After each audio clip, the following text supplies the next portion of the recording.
I would say now, I don't really see deadlines, but in the beginning, I did. And so, as you start, you actually have to start looking for clients, and when you get a job, you go, you do the job the best you can, and then you get feedback, because that's also useful. And as you build up a reputation, I get most of my references now from word of mouth. Or also, another way to get work based on your credentials is, belonging to any of these agencies, the CTA, the ATA, there's CAPI, the Colorado Association of Professional Interpreters. Or I get a lot of work now because I'm certified, so I'm on the website for the people that do that, and so I get contacted that way. So that's one way people find you, is either through a website, your certification, because you're listed on those websites, and then through word of mouth. I got a new client fairly recently through a translator that I work for. They said, hey, this is a good proofreader in Zurich. A lot of it goes, it's referral. Yeah. And that speaks to the quality that you're producing, because people will refer you if you do a good job. So. And the other thing to remember if you're a freelancer is there are always periods where you will have less work. And it's really hard. You have to have a really good ego because you can sit there and think, I screwed up that last project. What did I do? Why did what? I'm never gonna work again. Why is nobody calling me? Why is nobody calling me? And it might just, and then you start reaching out to clients, hey, is everything okay? Is there anything? Oh, it's fine, we're just slow. It's fine. That's the nature of any freelance job. I was wondering if you knew anything about sign or manual translation or translation, not translation, but interpretation as far as that goes. Because most of your advice has been for spoken languages. I don't know much about Sign, but Sign does have their own national organization, the Registry of Interpreters for the Deaf, and so I would go to their website. But they do work in a similar fashion with a similar code of ethics, and I've worked on the same to watch, but I would go there because some language agencies, not all of them, but will handle sign interpretation as well.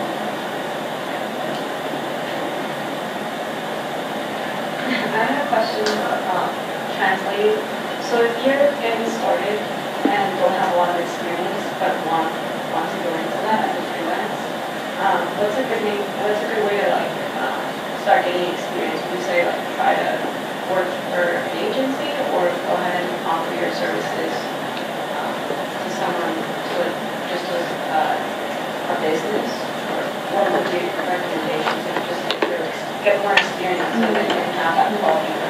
Depends. As I said at the beginning, my first job was in a marketing agency in Zurich, Switzerland, and they had international clients. They had Goodyear, McDonald's, clients like that, and I had to translate their press releases.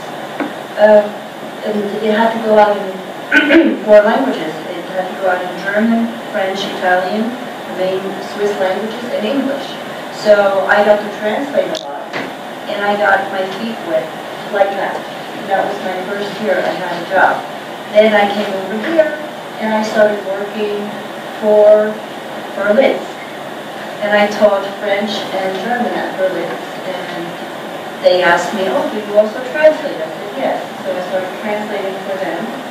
And then I started working as a project manager for a translation company. So those are some examples.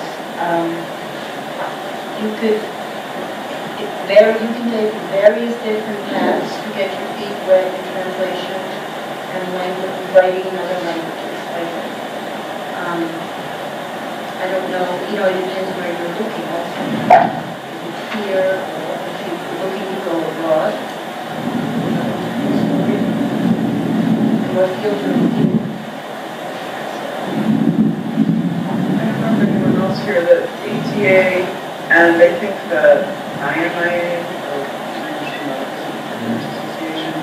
they both have mentorship programs as well. I don't know anything about them, but you can go to their websites. All right, I think we're just out of time. But do you have any last words of wisdom or anything you want to share? I think if it's a passion, I think you have to be passionate about not just language in general, but communicating. And again, I did not set out as a student to ever do interpreting or translating work. You know, I thought I was on a path to teach, which kind of has a parallel. So I think if you have found this as a career calling, then you can only succeed because if you're passionate about something, you'll find a way to make it work. So I just encourage everyone who's looking to do that, you know, don't let the criticism hurt, or, you know, don't let things set you back, because I think if this is what you were called to do, you'll find a way to be successful at it. I was definitely I was going to say something along the same lines, and especially thank everybody for coming tonight. I hope this was helpful to those who came. If there are any further questions, I'm sure you can answer them online if you want to take our information as you leave. And hopefully the recordings work so they can be reviewed online as well. I have one last comment that translation is my second career, so I can tell I'm very passionate about this one. And one of the things that is the good things about this career is that the older you get, the more knowledgeable and more experienced. It's one of the professions that you don't age. Basically. Right.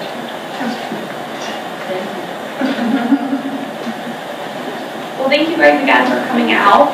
And please feel free to eat food. And then if you are a student and you didn't